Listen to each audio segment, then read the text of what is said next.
నిన్న ఉద్యమకారుల సంక్షేమ సంఘం ఆధ్వర్యంలో ఉద్యమకారుల ఆత్మీయ సమావేశం కొత్తపేట బీజేఆర్ భవనంలో హైదరాబాద్లో కాచం సత్యనారాయణ గుప్తా ఆధ్వర్యంలో సమావేశం ఘనంగా జరిగింది. ఈ కార్యక్రమానికి ముఖ్య అతిథిగా ప్రొఫెసర్ కోదండరాం, టీజేఎస్సీ నాయకుడు విమలక్క తదితర ఉద్యమకారులు, కుల సంఘ నాయకులు పాల్గొన్నారు.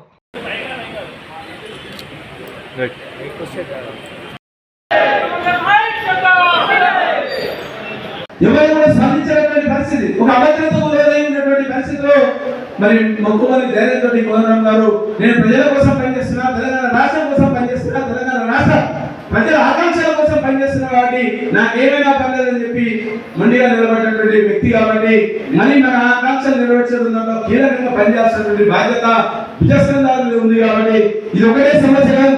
ఉద్యోగస్తులు కూడా చాలా మంది కలిసి పనిచేస్తారు. ఇవాళ ఉద్యోగస్తులు చాలా మంది పనిచేసిన దాంట్లో ఉద్యోగ సంఘ నాయకులందరూ కూడా ఎమ్మెల్సీ లైన్లు ఉన్నారు, ఎమ్మెల్యే లైన్లు ఉన్నారు, ఎంపీ లైన్లు ఉన్నారు. దౌర్భాగ్య పరిస్థితి ఏంటంటే నిన్న మేము ప్రిపరేటరీ మీటింగ్ పెట్టుకుని కోదండరాం సార్ దగ్గర హోటల్ విషయాలు పోయినప్పుడు కొంతమంది మాతో పాటు ఉద్యోగ సహచార మిత్రులు వచ్చింది. వాళ్ళందరిలో వచ్చిన దాంట్లో కూడా కొంతమంది వివిధ పదవులు అనుభవించిన వాళ్ళు ఉన్నారు. సరే, చిన్న పదవా, డైరెక్టరా, చైర్మన్, కార్పొరేటరా, కౌన్సిలర్ పక్కన పెడితే వాళ్ళు కూడా ఎటువంటి పరిస్థితి వచ్చిందంటే వాళ్ళు ఉద్యోగాలను కూడా విస్మరించింది. ఎక్కడ కూడా ఆలోచించండి, అవకాశం ఉన్న కానీ ఎవరు కూడా అంటే ఆ సీట్ అట్లాంటి ప్రభావితం చేసింది. దూరం ఉన్నాం, అన్నింటికి దూరం నుండి మనం పనిచేసినాము. ఆ విషయాన్ని పూర్తి చేయడం కోసం మరొకసారి మీకు చెప్తున్నాం. జేఏసీ ద్వారా అద్భుతమైనటువంటి కార్యక్రమం సర్వజన వేలి సరే బంధులో అద్భుతంగా పనిచేస్తే ఆ రోజు అనుకున్నాం మనకు పూర్తి స్థాయిలో స్వేచ్ఛ వచ్చింది, తెలంగాణ రాష్ట్రం వచ్చింది.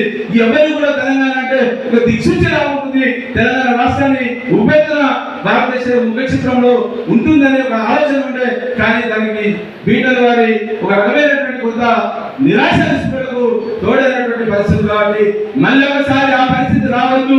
మళ్ళీ ఒకసారి తెలంగాణ ఉద్యమకారులు కేంద్ర బిందువు ఎంపీలు కావద్దు, తెలంగాణ ఉద్యమకారుల యొక్క ఉసురు కావద్దు ఏ ప్రభుత్వానికి కూడా అనక దాంతో ఈరోజు మేము చేసినటువంటి ఒక చిన్న ప్రయత్నం, ఈ ప్రయత్నానికి వెంటనే స్పందించి ఇచ్చేసినటువంటి నా ఉద్యమ సహకారం కూడా మరోసారి నమస్కారం తెలియజేస్తుంది.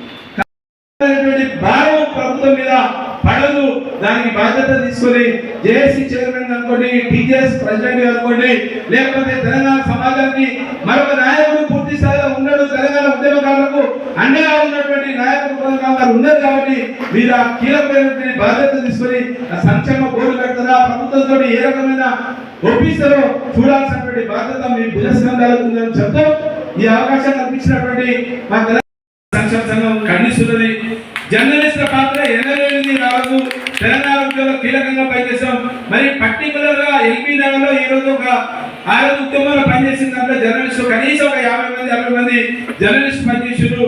మరి వారందరూ కూడా చూడాల్సినటువంటి జర్నలిస్టులు కూడా చూడాల్సినటువంటి బాధ్యత ఒక జర్నలిస్ట్ కూడా నేను కోరుతున్నాను.